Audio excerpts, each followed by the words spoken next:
Assalamualaikum anak-anak, materi hari ini tentang penjernihan air.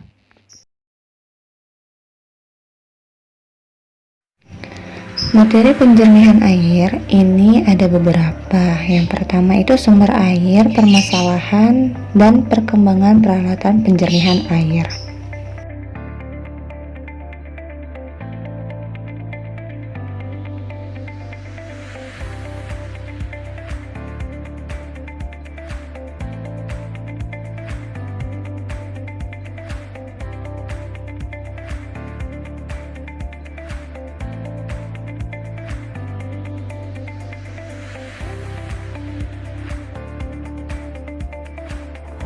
Siklus air adalah perputaran yang tidak berhenti dari air yang ada di bumi, naik ke atmosfer hingga kembali lagi ke bumi. Secara sederhananya, siklus air ini terdiri dari evaporasi, kondensasi, dan presipitasi. Pentingnya mengenal tahapan siklus air. Di sini ada gambar tentang tahapan siklus air, karena air ini sangat dibutuhkan manusia. Jadi tanpa air manusia itu tidak bisa hidup. Jadi kita harus paham tahapan air itu gimana, tahapan siklus air itu gimana. Sekarang kita bahas tahapan siklus air. Perhatikan gambar ini. Ini adalah gambar siklus air. Jadi siklus air itu dimulai dari laut, laut, terus ada sinar matahari, ada awan, ada tumbuhan, dan ada daratan. Di sini ada 5 tahapan yang kalian harus pahami tentang siklus air. Yang pertama, paparan sinar matahari. Di sini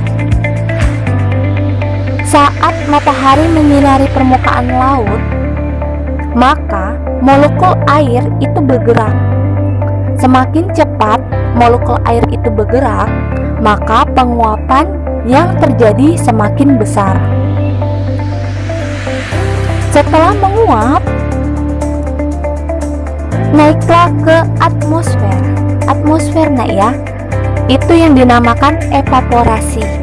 Jadi gesekan yang terjadi pada molekul air akan mengakibatkan air berubah menjadi uap air dan mulai naik ke atmosfer, ke langit. Itu yang dinamakan evaporasi, tahapan kedua. Dan tahapan ketiga, setelah evaporasi, dia mengembun dan menjadi awan. Itulah yang dinamakan kondensasi.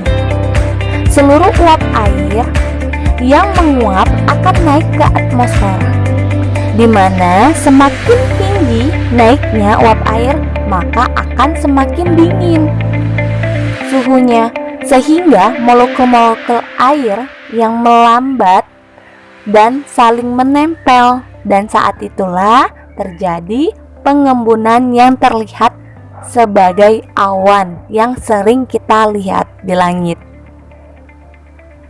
Setelah itu, tahapan keempat namanya presipitasi. Presipitasi itu adalah titik-titik air yang terus bergabung hingga awan menjadi besar dan berat, sehingga pada akhirnya jatuh kembali ke bumi. Jadi yang kalian lihat ini awan bergeser ke daratan oleh angin laut ke daratan, dan membentuk awan yang memiliki titik-titik air atau butir-butiran air. Itulah yang dinamakan hujan, presipitasi. Turunlah hujan. Presipitasi itu juga bisa berupa air hujan, air es, atau salju ya, tergantung di mana dia akan turun. Dan yang terakhir, yang kelima, titik-titik hujan tadi akan mengalir ke daratan. yang kalian lihat ke daratan itu ada tumbuhan ya. Terus dianya jatuh ke daratan menjadi air tanah, terus sebagian lagi ke sungai dan sebagian lagi kembali ke laut. Itulah proses yang namanya siklus air secara sederhana. Jadi garis besarnya kalian harus paham karena penting mengetahui tahapan siklus air itu.